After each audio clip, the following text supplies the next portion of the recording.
What up, dudes? It's Gaz, and welcome back to the Warframe video.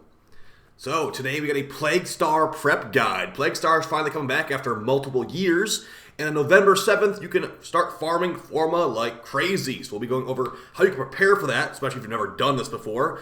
And yeah, basically what to expect as a Plague Star farmer in 2023 with all of our new technology in Warframe, as far as builds and all that. Before we get into though, make sure you sub the channel. We do daily Warframe videos. Also check out the live stream as well. I live stream lots of Warframe, and I will be streaming a lot of Plague Star. I will be probably playing more Plague Star than sleeping for the most part. So yeah, make sure you come stop by the channel, and if you want to grind some Plague Star with me, you're in the right place for that. Alright, so let's get right into it. So as far as things that are changing with Plague Star, I'm going to give you a brief overview of what this actually is and what you need to even start doing this in the first place.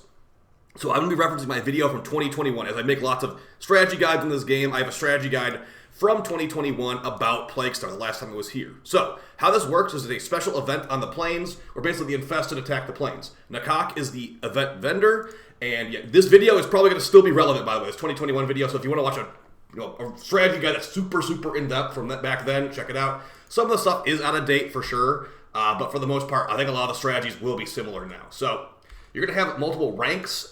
And here is what you can get from the store. So as you can see over here, 494,000 rep capacity, and there was no daily rep cap. So you could technically grind out 494,000 back to back to back. But yeah, you can see right here, Forma, fully built Forma is one of the rewards. Exotic Contagion, one of the rewards. Ghoul Saw parts. Butcher's Revelry, I forgot that was actually here. We got some other stuff that is not as important. But the biggest thing here is fully built Forma, and then maybe some Mastery Fodder and Exotic Contagion you don't have yet.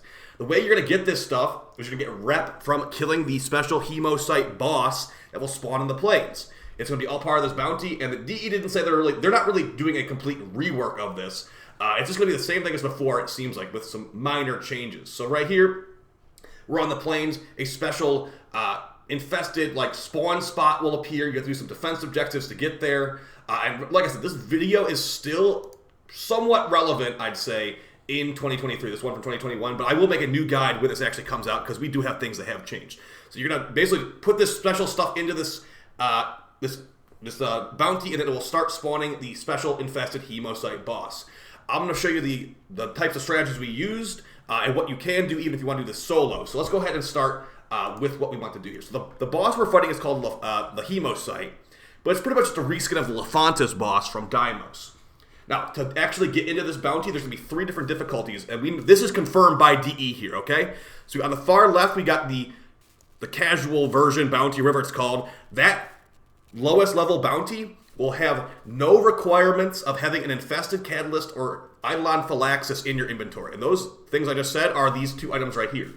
Eidolon Phylaxis, this blueprint for this item comes from the event vendor. So if you've never done a Plague Star before, you will not have this probably.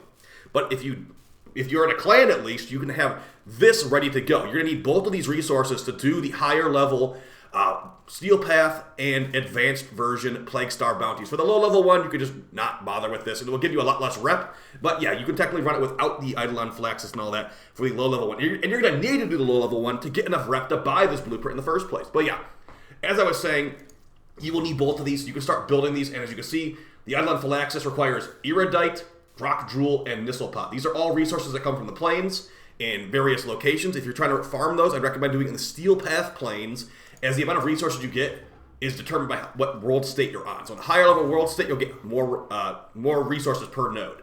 The Infested Catalyst, the one you can already build right now if you've never done Plague Star before, it will be in your clan dojo. I'll show you where that is. This one takes plastids, ferrite, and nanospores. And before, so this one we already know is happening, before you would need negative 34%. You would need 4 of these to get the maximum difficulty version. But instead, why is this negative 22%, by the way? Instead, now you only need 1 of these per mission. And that's different from what it was before. I don't know why that said negative 1%. But I'm going to go ahead and show you guys where the Infested Catalyst is in your dojo. Hopefully your clan has this unlocked. But if you don't have it unlocked, you should have plenty of time. So you want to go and get this blueprint set up. I'd say maybe 50 of them built, depending on how many forma you're planning on grinding. This event usually lasts for about 2 to 3 weeks. If you don't have this, you want to make sure you get this. You go to your clan, and then you can fast travel. If you have the bio lab, of course, the infested lab. And right up here Infested Catalyst 5X blueprint. You can replicate this blueprint, and you can use it infinite amount of times. This is one of the things you can do to prepare for Plaguestar before it even comes out. Now, moving on past how to actually get into the mission, let's talk about what you can use in this mission, just going off of what these special objectives will be. So the special objectives we'll be using in Plaguestar is going to be, there will be obtaining of a canister in a deep cave. I'm going to definitely recommend you watch my old video on that, but basically, speed frames will be very good for getting into that cave, getting out of the cave, taking that canister out to the second defense objective. We're also going to be wanting arc wings and frames that speed up arc wings. So we're talking Volt Prime, Wisp Prime. They can speed up arc wings with their speed abilities because the plains is really big and we want to be getting across there as quickly as possible. So yeah, Volt, Wisp, they're going to be good. Frames, so after the defense objective is complete, there will be a Escort the Drone. You ever done an Escort the Drone bounty mission before? There will be a Escort the Drone bounty mission, and those drones are really slow. So one of the biggest time savers you can use to make where you get like 8-minute forma from this, if that still is a thing, is frames like Nova Prime and Loki Prime, because Nova's wormhole, the third ability of Nova, the drone can go through this portal and really teleport far. So you want to have as much range as you can possibly fit on your build for Nova, and if you're doing it on Loki, Loki can switch teleport the drone to make it like further along its path. Same thing with Loki as well. You want lots and lots of range. Look, Loki can teleport at 176 meters. So if you were to luck out and have a range invigoration on Loki, you could teleport the drone about 300-ish meters, which is really, really far. It's almost the entire path of the drone if one of the strategies we're using in 2021 still works. I really hope it does. So yeah, you want Loki, you want Nova, you want one of the two. Usually the other one can mess each other up. The best for this is going to be Nova, if a Nova knows what they're doing. If you don't know what you're doing with Nova, just use Loki. Loki's a lot easier and similar speed time. But yeah, if you really know what you're doing, use Nova because Nova's actually good for the boss too. So once we escorted the drone to the actual final objective, we're on the final step of the bounty. The final step of the bounty will involve you killing trash ads and then killing a mini-boss after you kill enough trash ads. Every 25%, the mini-boss will spawn. And what you want to do against the boss is, here I'm actually going to show you. So what you can do to know what will be good against this boss is go to your, hopefully you have this scanned, go to your codex, go to factions, and then type Lefantis. So this is going to be the boss, but it'll be walking around. It'll be this walking around form all the time. So what this thing is weak to is weak to corrosive damage, blast damage, and slash damage. So you want to mod your weapons for corrosive damage, and if they have built-in slash and blast, that'd be even better. But this is just a standard enemy right here. This enemy has damage attenuation, and it also has a per pellet damage cap. So we want to have, so after all that stuff, it's also immune to status procs too. So it's immune to status procs, it's weak to corrosive, it's technically weak to slash. So what you want here is you want weapons that are full auto, lots of pellets, high slash damage, corrosive, and crit. So in 2021, one of the weapons we were using was the Piranha Prime. It's still going to be good nowadays. If the Steel Path version is not important, which I don't think it will be, from hearing DE's description, the Steel Path version will only give you more Endo and Kuva per bounty completion. And only 100 Endo more, by the way, too. So unless this is giving you overwhelmingly more rep, I'm not expecting the Steel Path version to even matter, which would make it a lot more chill, because I've been doing some tests on that Steel Path Lefantis DPS-wise, and you're going to need to really pump out some serious damage if we're doing the Steel Path version. So I'm guessing the second version, the advanced version, will be the same as before in 2021, and it will be a guaranteed forma every run, and we don't have to bother with the Steel Path one. Because if we can't clear the Steel Path one as, literally, as just as quick as the normal one, I don't think it will be worth it unless they're giving, massive amounts of extra rep, which would stack up over time for more forma over time. But yeah, so this is the build for the Piranha Prime. Riven is fire rate, critical damage, overall damage minus zoom. Multi-shot would be better than overall damage, but still a pretty good Riven. So we want this basically be able to pump out damage on the Hemo site very quickly. We want corrosive damage, we don't want any status procs either. We've got Expel Infested because it's an infested.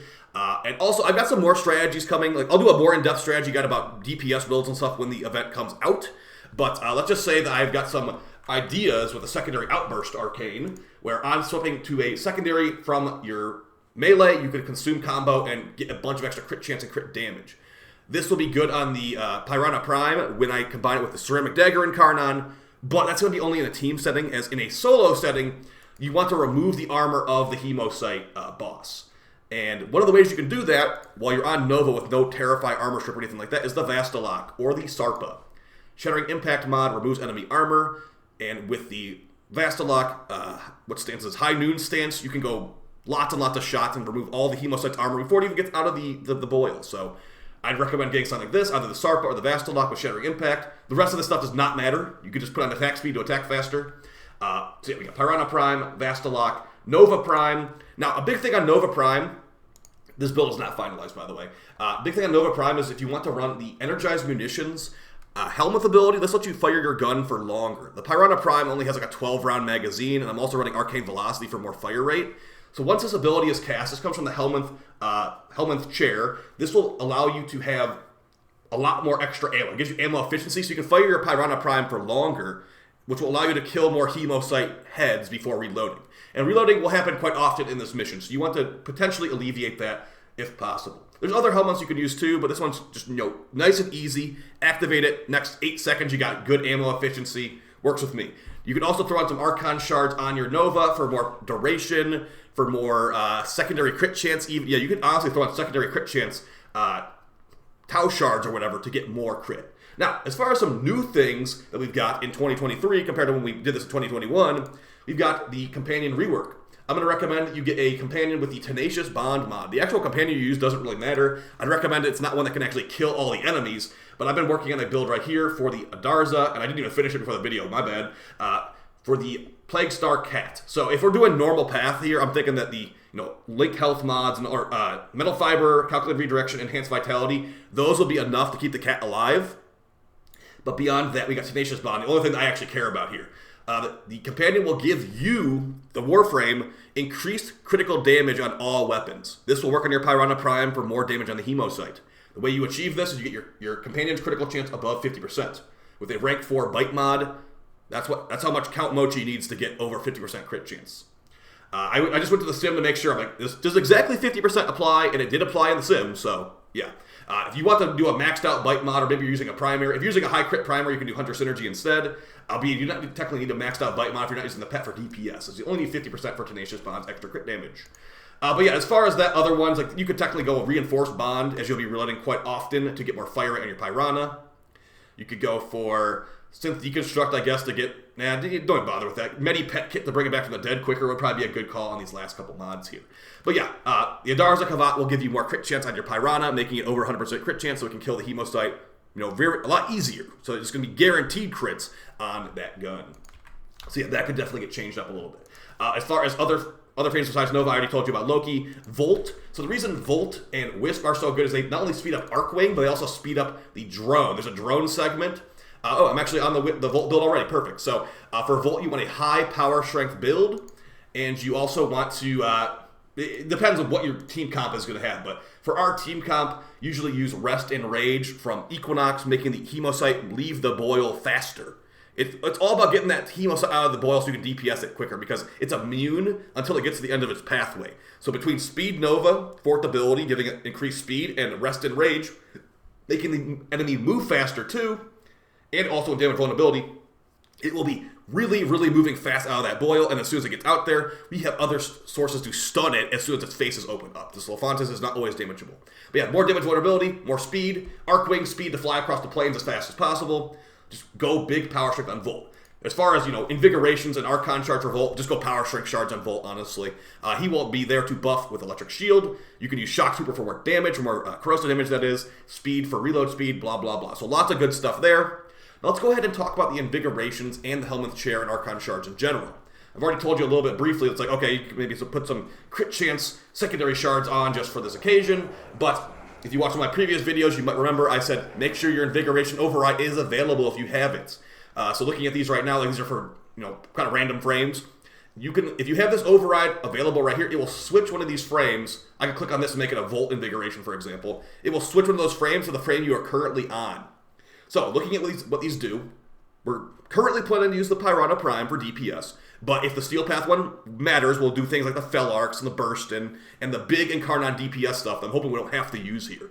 Because it's overkill for the normal path. But looking at these, ability duration, reload speed, that would be great for Nova. Primary damage, heal rate, unless you're using a primary for DPS, that's not going to be a good one. And then secondary damage, 1,000 health. This 1,000 health and secondary damage want to be great for Nova. The duration want to be great for Volt or for Nova.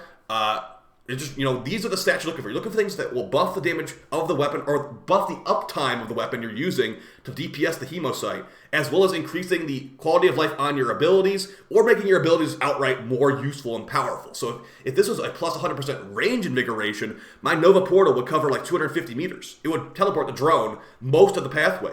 If I had it on Loki, it would probably be about 300 and something meters, and it would be the entire pathway of the drone if our strategies from 2021 still work. So that's one of the things you could do is make sure you have this available. If not, you can make sure that you have the steel. Now, here's something. If you don't have the steel path unlocked, you could maybe potentially say, okay, maybe get the steel path unlocked. So in case the steel path version matters, you could get that. But I'm not really holding my breath for the steel path version being good. Additionally, there's going to be plenty of damage buffs you can use. Keep in mind, the Plague Star event is active during the day and the night. So Eclipse could be good for the day bounties maybe, and at night you could maybe switch to Roar. For a team comp, you're going to want lots of damage buffs, you're going to want lots of debuffs, especially if the Steel Path version matters, which I really hope it doesn't, as I stated earlier. So you got lots of options here, but I haven't tried Zata's Whisper. I'm going to try Zata's Whisper with some Incarnon to see if it's good against the Hemocyte, but basically right now, just use the normal stuff. We were overkilling it a bunch before anyway. So yeah, the main thing you're looking for here, guys, for weapons on the Hemocyte, big corrosive damage, big crit, no status, and then high pellet count and high fire rate if possible, while also being full auto. And if it's the most ideal thing would be it being high base slash as well, too. So that's basically it for the prep guide. Oh, one more thing. If you are in a clan dojo, this is actually important. This is an important part of the prep guide. If you are in a clan that's working on dojo stuff, here's something you can do. As a clan leader, I'm going to tell you this.